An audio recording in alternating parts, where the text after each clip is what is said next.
Alors, Flora, une idée de la réponse? Eh bien, je crois que c'est une couette. Non, ce n'est pas ça. Bien sûr que non, enfin, c'est une plume, quoi. Trop facile. Voilà, c'est tout à fait ça. Mais t'es vraiment une merde. Ouais, je te permets pas. Et ben moi, je me permets de vous dire qu'il y a une porte là-bas, en bas, avec de la lumière. Suivez-moi, vite. Attendez, professeur. Non mais pourquoi vous courez? Qu'est-ce qui se passe?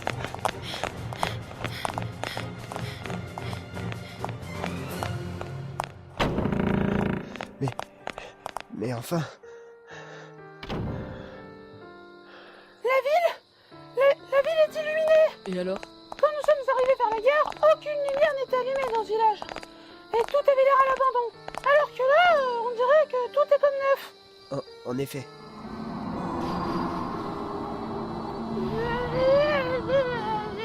Oh, j'ai la tête qui tourne. Moi aussi. C'est étrange. Alors, la voilà, la fameuse vie fantôme. On se croirait dans un roman d'épouvante. Ça me rappelle une histoire où il y a des gens. Oui, et alors? Ces gens, ils sont arrivés dans un village bizarre. Ça me rappelle quelque chose. Puis ils ont rencontré des personnes mais qui étaient en fait de cire. Je veux dire, les gens ont été coulés dans la cire mais vivants. Mais quel est le rapport avec cette ville? Pour l'instant, il y en a pas. Mais on en reparlera si on croise quelqu'un en cire. C'est vrai qu'il a raison sur un point, cette vie est vraiment inquiétante. Cela ne doit pas entraver nos recherches. Après tout, c'est peut-être ici que nous pourrions trouver des informations sur la boîte qui endort. Et puis, regarde Luc, il y a quelqu'un là-bas. Mais c'est l'autre fonctionnaire là. May, il s'appelle May. Oh tiens, mais quelle heureuse surprise de vous revoir ici. Bonjour, May. Bonjour. Mais qu'est-ce que vous faites ici? Ah, mais je vous reconnais. Vous êtes Luc Triton. Vous savez pas qu'il y a des psychopathes qui rôdent? Ils veulent enduire des gens vivants dans la cire chaude. Quoi oh mon dieu, je dois partir. Ah bah, bravo Luc. Il aurait pu nous donner des informations et toi, tu as eu bêtement l'idée de lui raconter des conneries. On verra si c'est des conneries. Vous rirez moins quand vous serez dans la cire. Bon, allons par ici. Regardez, professeur, un hôtel. Nous devrions y aller, nous trouverons sûrement des informations dedans. Oui, c'est pas faux. Surtout, n'y allez pas. Bah pourquoi? C'est ce que tout le monde s'attend à ce qu'on fasse. Pour nous, ça paraît évident d'y aller. Mais il va y avoir un piège. Et on va tomber dans un coupe-gorge. Viens, Flora. Mihihi, je vous suis. N'y allez pas. Bonjour, je suis Hans. Je peux vous aider? Eh bien, nous... Nous voudrions une chambre. Nous avons eu un long voyage et nous sommes fatigués. Très bien. Alors, je peux vous proposer la chambre 666. Surtout pas. Hein? Quoi encore? On va pas prendre la chambre 666. C'est la chambre du diable. Mais t'es vraiment pas bien ces temps-ci, toi. Vous auriez une autre chambre. Oui, chez la chambre 23. Pas la chambre 23. Qu'est-ce qu'il y a encore? C'est la chambre de la schizophrénie aiguë meurtrière jouant du saxophone. Ouais, je veux même pas chercher à comprendre. Et si, enfin, le nom 23. Bon, vous avez quoi d'autre? Ah. Eh bien, il me reste la chambre 1408. C'est la chambre de la mort assurée. Faut pas y aller. Il y a déjà eu 56 morts dans cette chambre. Et j'en suis sûr. Eh, mais comment vous savez ça, fou?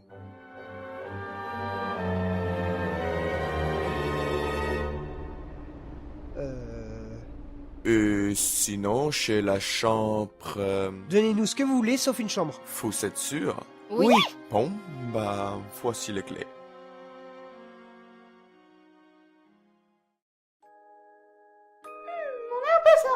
Oui, bon, Luc, c'est déjà bien qu'on soit pas dans une chambre. Oui, mais de là à avoir un placard à balai. Oui, mais au moins, je suis sûr qu'il ne nous arrivera rien.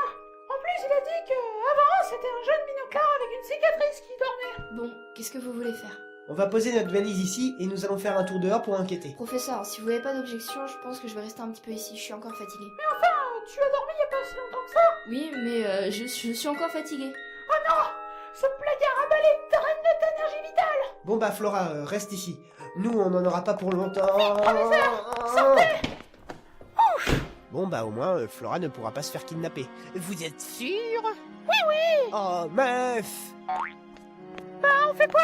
Nous devons récolter un maximum d'informations, puis nous rentrerons à l'hôtel. Faut quitter l'hôtel? Oh mon Dieu! Il est encore là, lui! J'espère que la charmante jeune fille qui vous accompagne se remettra bien vite. C'est ça, c'est ce qu'on disait. Nous sommes désolés, mais nous voulions faire un tour. Ah, et bien bonne promenade. Merci.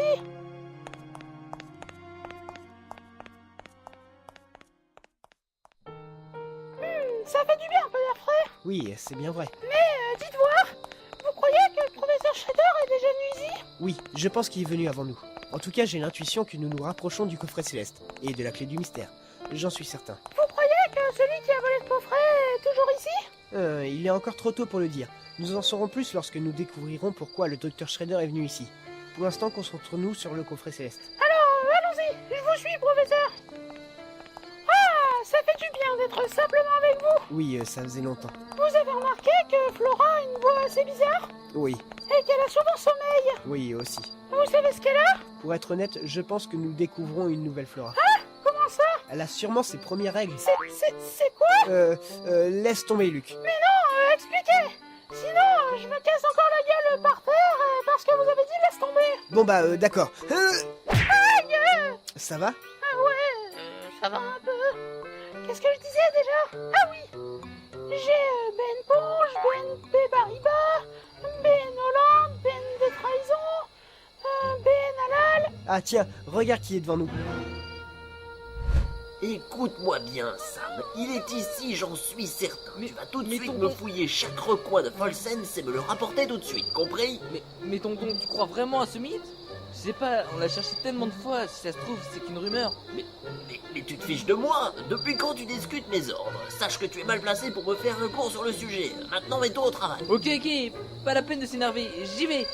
Et dépêche-toi. Professeur, de quoi parle-t-il? Il semblerait qu'ils soient eux aussi à la recherche de quelque chose. Ah ouais. Mais... Oh, regardez, professeur, ce magasin. Un antiquaire. Vous croyez qu'il pourrait nous aider par rapport à la boîte qui endort? Je ne sais pas. Allons voir.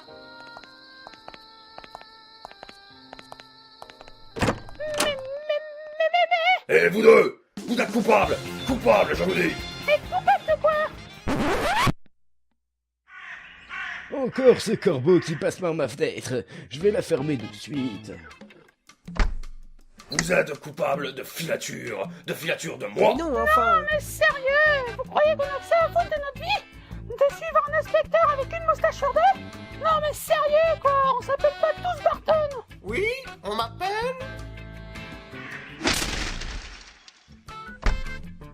Bien fait pour toi, sale corbeau sale. Bref, que faites-vous ici, vous deux? Eh bien, nous faisons un simple voyage, et actuellement, on recherche le moyen de réparer un appareil photo.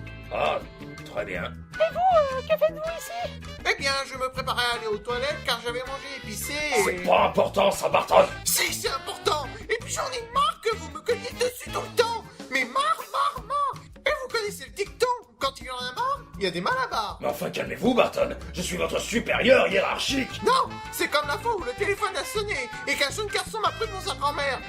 Je lui disais que je n'étais pas sa grand-mère, mais vous avez ramené votre moustache pour dire le contraire. J'avais l'air de quoi au téléphone? Mais c'est pas la question! Et c'est comme le fait de me dire de prendre le volant aussitôt pour aller sur un crime. Tout ça parce que vous n'avez pas le permis. Mais c'est pas une raison de mettre votre pied sur le mien pour accélérer. Vous êtes un vrai danger public. Barton, calmez-vous, bon sang! Non, j'en ai marre, je pars. Barton! Non! Revenez! Qui ira acheter mes beignets à la confiture de Nutella? Je m'en fous. Barton, revenez! Voilà. Bonjour, monsieur. Bonjour, messieurs, je peux vous aider? Oui, nous essayons de trouver des informations sur un certain coffret céleste. Savez-vous où... Encore ce coffret? Vous savez que vous êtes les troisièmes à me poser la question aujourd'hui? Les troisièmes? Oui, il y a une demi-heure. C'était une jeune fille. Puis ces deux inspecteurs. Et maintenant, c'est vous. Une jeune fille? Oui, elle était très belle, contrairement aux inspecteurs. Elle semblait ne pas être d'ici, mais son visage ne m'était pas inconnu. En tout cas, sachez que je ne sais rien sur ce coffret. Mais si vous pensez comme les autres que ce coffret a un rapport avec Folsense, je vous conseille d'aller voir le musée des Van Bretzel. Le musée Van Bretzel? Mais c'est quoi ce nom la con? Non mais sérieux? Et où se trouve ce musée? C'est vers le nord, un grand bâtiment marron, vous pouvez pas vous tromper. Ce musée abrite une mine de documents en rapport avec notre belle ville. Tout ceci va beaucoup nous aider. Merci pour le conseil. Nous ne manquerons pas de le visiter. Sur ce, nous allons vous laisser. Bien, bonne chance pour votre recherche. Ça sentait un peu la poussière là-dedans. Oui, j'avoue. Mais tu sais, c'est pas parce que ça sentait la poussière qu'il n'y avait rien d'intéressant. Ah bon? Ah, mais ça me rappelle une énigme. Énigme 17. Effet de serre. Vous êtes dans une pièce obscure remplie à 100% de méthane. Et vous grattez une allumette pour allumer votre lanterne. Que vous arrive-t-il? Oh, elle est facile. Il vous arrive rien. Parce que pour que l'allumette s'allume, il faut de l'oxygène. Trop facile. Parfait, Luc. Tu m'étonnes de plus en plus. Mais regardez, professeur. Par terre, il y a un livre. Qu'est-ce que c'est? Eh bien, c'est un album photo. De Shelby et Barton. Luc, je ne pense pas que ce soit une bonne idée de regarder tout ça. Et Barton en train de lui frotter le dos.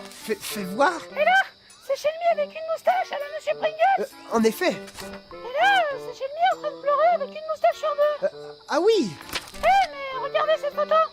C'est pas celle que vous avez trouvée dans le bureau du professeur Shredder? Mais si. Regardez, ils ont mis du scotch. Mais il manque le milieu. Ah, ils l'ont sûrement perdu lors du voyage en train. Vous êtes coupable. Vite, Luc, prends cette photo et ferme l'album. Et voilà. Donnez-moi cet album. Ah, il est à vous, le voici. Vous l'avez pas ouvert. Non, on l'a pas ouvert. Parfait. Tout rentre dans l'ordre. Ah, Barton va mieux. Oui, j'ai dû lui promettre une promotion, mais il va mieux. J'ai trouvé la fille suspecte. Parfait, j'arrive. Suivons-le, Luc. Vous êtes sûr? Oui. Oh, très bien, tout de suite.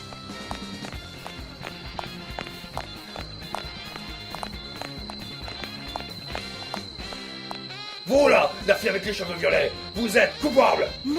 Oui, le chef a toujours raison. Mais enfin... J'ai entendu dire que vous posiez plein de questions sur un certain coffret céleste. Oui, mais Fermez votre... je voulais seulement... Fermez votre clap merde. Je sais qui est votre père. Alors vous allez pas me jouer votre numéro de bourge à la con. Comme c'est monsieur Anderson. Personne n'est au-dessus de la loi. Vous êtes sûr, chef? Oui, personne, à part moi et DSK. Pour moi, tous ceux qui sont à la recherche du coffret céleste sont les principaux suspects de mon affaire. Ah, Qu'est-ce que vous faites là, vous deux?